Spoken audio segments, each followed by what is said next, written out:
On this episode of China Uncensored, China's economy is seriously slowing down, and that's not good for America. Hi, welcome to China Uncensored. I'm your host, Chris Chappell. China's economy is slowing down more than ever before. Last year, China missed its official GDP growth target, and many experts say China's economic growth was probably even slower than that. This month, at the National People's Congress, the government announced it's replacing its GDP growth target with a target range, which I guess is easier to hit/fake. But most importantly, it's even lower than last year, meaning Chinese leaders are acknowledging that things are getting worse. But don't worry, they have a plan. For more, I'm joined by China Uncensored producer Matt Gnezda. Thanks, Chris. So first, how is the Chinese economy doing right now? Well, Chris, it's definitely slowing down. But even the central government doesn't know exactly by how much, because city and provincial officials have been making up local GDP growth figures for years. That seems like a problem. Yeah. Plus, China is struggling with growing debt, lower commodities prices, real estate bubbles, a shaky stock market, and, some other things. But at the National People's Congress this month, a big focus was on manufacturing. What did they say? The finance ministers said Chinese wages are too high and workers have too many rights. Wow, spoken like a true communist.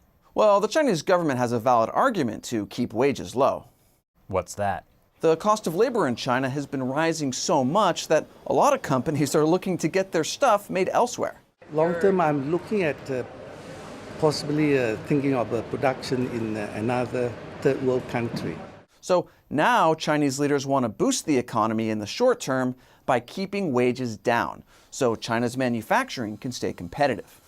It's like there's all that talk in the US about China taking American jobs, and now even poorer countries are taking Chinese jobs. That's the gist of it.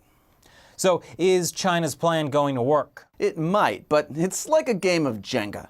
Every move you make now could lead to a more serious problem down the line. Like, for one, Chinese leaders already recognize that in the long term, they really need to shift away from low-wage manufacturing and develop service and technology industries. And for two? For long-term growth, China needs to increase domestic consumption. And that can only happen if Chinese citizens have more money to spend, hence the need for higher wages. And frankly, Chinese domestic consumption is what America has been hoping for ever since President Clinton helped China get into the World Trade Organization. This agreement is a good deal for America. Our products will gain better access to China's market in every sector, from agriculture to telecommunications to automobiles. Well, American companies are selling products in China now.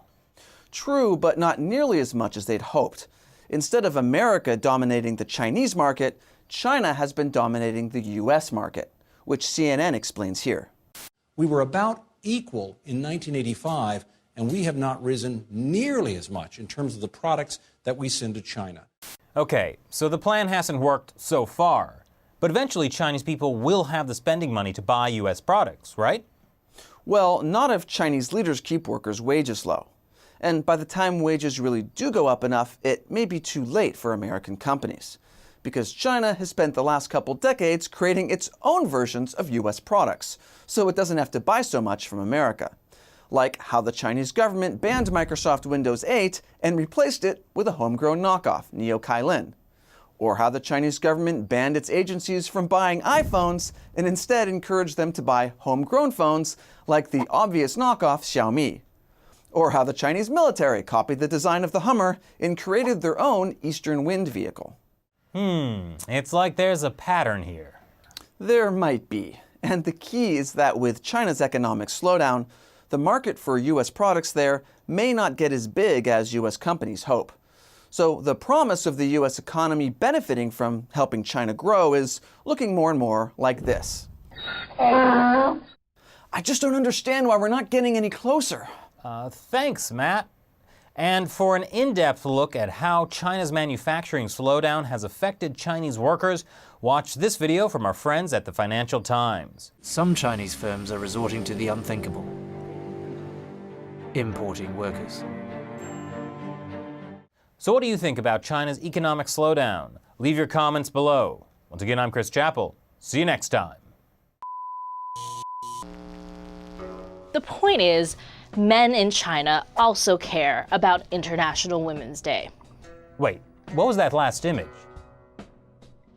One country has been aggressively pursuing its own selfish interests in the region, angering its neighbors and possibly even incurring the wrath of Neptune.